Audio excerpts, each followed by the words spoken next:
o amigo pergunta, né? So tell me, how did you do it? How did you do it?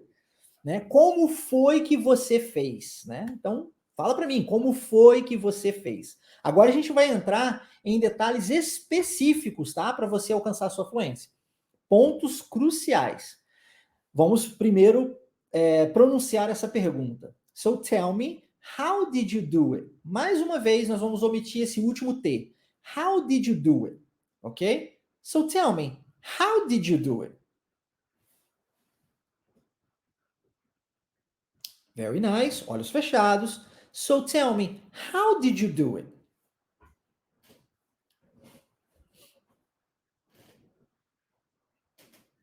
So tell me, how did you do it?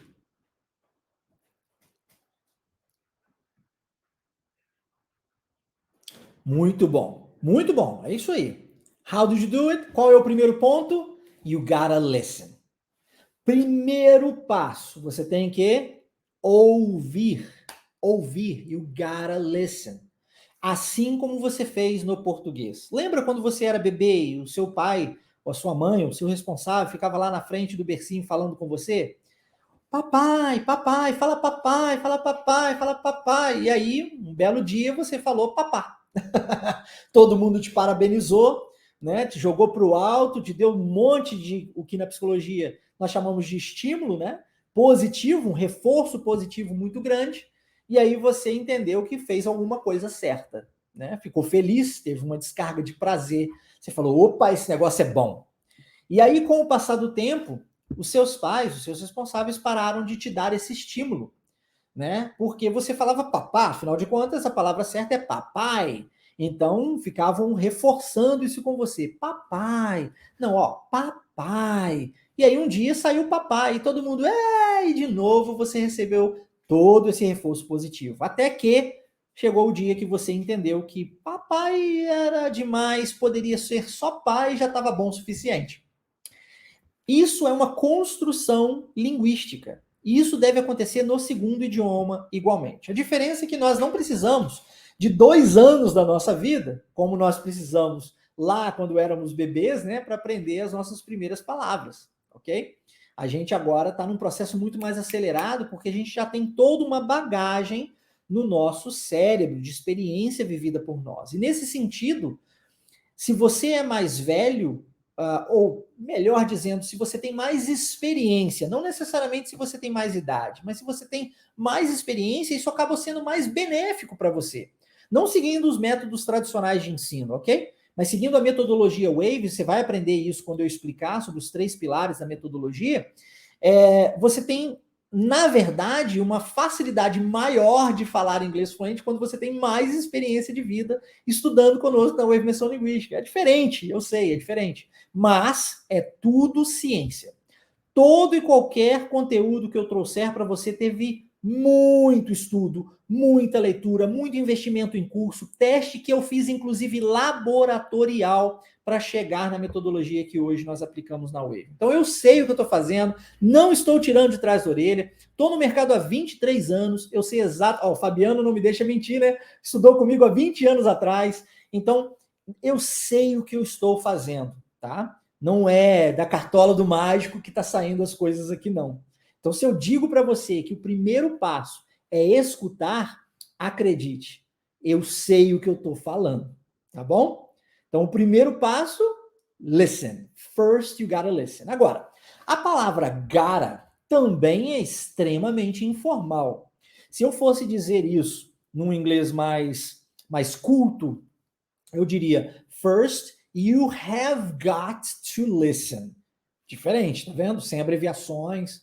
First, you have got to listen. Esse seria um inglês mais culto. Dentro da linguagem mais coloquial do dia a dia, first you gotta listen. E você vai ouvir gotta o tempo todo, mas se for no dicionário procurar, não vai encontrar, porque é uma palavra que é como se fosse uma gíria, né? É muito utilizado no dia a dia, mas lembre-se, não é uma palavra correta, tá bom? Marcelo, você está ensinando inglês errado pra gente? Tô. Tô. Mas como assim? Você não é professor, você não deveria ensinar o inglês certo pra gente? Deveria. Por isso que eu estou ensinando, na verdade, os dois. O que é utilizado para você se virar no dia a dia, que é o que as pessoas geralmente precisam, e o inglês culto para você passar numa entrevista de trabalho, participar de uma reunião de negócios, tá? Sem cometer gafos, ok? Então, first, you gotta listen. Reparem na pronúncia da palavra listen. Nós não pronunciamos a letra T, tá? Vai do S para o E. Listen, listen. Vamos tentar? First, you gotta listen.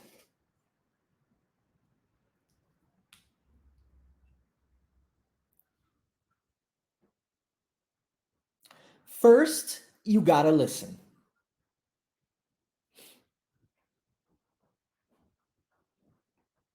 First, you gotta listen.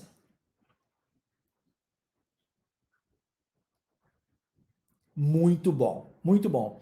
A Maria Aparecida disse aqui, né? Eu acho que quando a gente repete sem ler, a entonação fica melhor. Definitivamente, Maria Aparecida, tá certíssima, certíssima. É isso mesmo. Repetir sem ler melhora aí muito a pronúncia de vocês, a entonação, o ritmo da frase fica melhor e você consegue pronunciar isso com muito mais naturalidade e muito possivelmente mais corretamente, tá? E aí, tá, beleza, tenho que ouvir, ok, mas ouvir o quê, né? Não é qualquer coisa. Então, listen to what? Ok? A pergunta do amigo foi: ouvir o quê? Listen to what? Vamos repetir essa? Listen to what? Listen to what?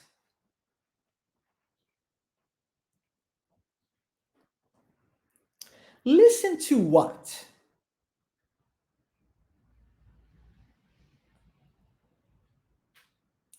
E a resposta do amigo foi: anything you might like.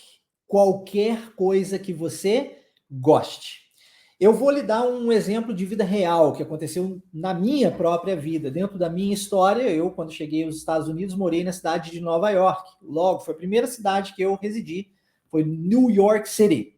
E lá, eu sempre gostei de arte marcial, já treinava antes de sair do Brasil, e chegando lá, eu falei com a minha mãe: mãe, eu quero treinar, eu quero treinar, eu quero treinar, me coloca numa academia. E ela achou uma academia próxima de casa, uma academia de karatê, e me colocou lá para poder treinar e dar sequência aos meus aprendizados dentro da arte marcial. Não tínhamos uma pessoa. Não, perdão, essa não é a expressão adequada. A vasta maioria das pessoas dentro da academia não falava português, exceto uma únicazinha pessoa que de vez em quando treinava comigo, que era Rosário. Rosário foi uma pessoa que me ajudou muito nesse processo, que me ensinou esse como, né? Lembra que eu disse que eu tive algumas pessoas no processo de aprendizado que me mostraram como fazer? Rosário foi um deles. E o Rosário disse para mim assim: Marcelo, se você quer aprender o idioma, você precisa de ouvir. Ele falou isso para mim. Eu falei: tá, cara, mas como é que eu vou fazer? Eu não vou entender nada. Foi a minha frase para ele, né? E ele disse: não é o objetivo entender. Você precisa acostumar o seu ouvido com o inglês. Isso que é importante inicialmente. A minha recomendação, foram as palavras dele, é que você escute, que você ouça, que você assista jornal. O jornal, cara, ele falou: jornal, porque é onde você tem um inglês mais limpo. Então vai para a BBC, o CNN, né? Hoje a gente tem acesso a tudo isso online, e acesse esses canais e vai escutar jornal. O inglês mais limpo que você vai ter é esse. E eu lembro que eu morava em Nova York, quem aqui mora nos Estados Unidos conhece, né? As cidades do norte, elas geralmente são carpetadas, a casa inteira tem carpete no chão, e eu me lembro de não sentar no sofá, mas sentar no carpete mais próximo da TV e ficar assim de orelha em pé, né? Tentando captar as informações, tentando entender o que os repórteres estavam dizendo. Foi um processo doloroso para mim, eu confesso, não foi tão fácil assim, mas me ajudou muito. Que é a segunda coisa que me ajudou pra caramba e que eu fazia com muito mais gosto, foi quando poxa, apaixonado com arte marcial, eu ia numa loja e comprava filmes de VHS naquela época, né? Chegava em casa, colocava no meu videocassete e assistia os filmes do Van Damme, do Bruce Lee, né? Os filmes dos artistas, do Chuck Norris, dos artistas marciais da minha época, tá bom? E como eu gostava muito de arte marcial, eu não queria parar de fazer. Por isso que eu trago essa informação para você. Hoje, obviamente, trazendo todo esse embasamento da psicologia, o nosso cérebro funciona muito melhor quando existe prazer envolvido. Se você está fazendo por prazer e não por obrigação, ele te ajuda a fazer o que tem que ser feito. Então, como eu tinha todo esse prazer envolvido, eu não queria parar de assistir. Eu assisti o mesmo filme 3, 4, 5 vezes. E aí, quando minha mãe chegava do trabalho, eu colocava ela para assistir junto comigo para que ela pudesse traduzir para mim muitas coisas. E eu aprendi muito inglês dessa forma. Então, a minha recomendação para você é: vai ouvir o que, Marcelo? Vai ouvir aquilo que você gosta.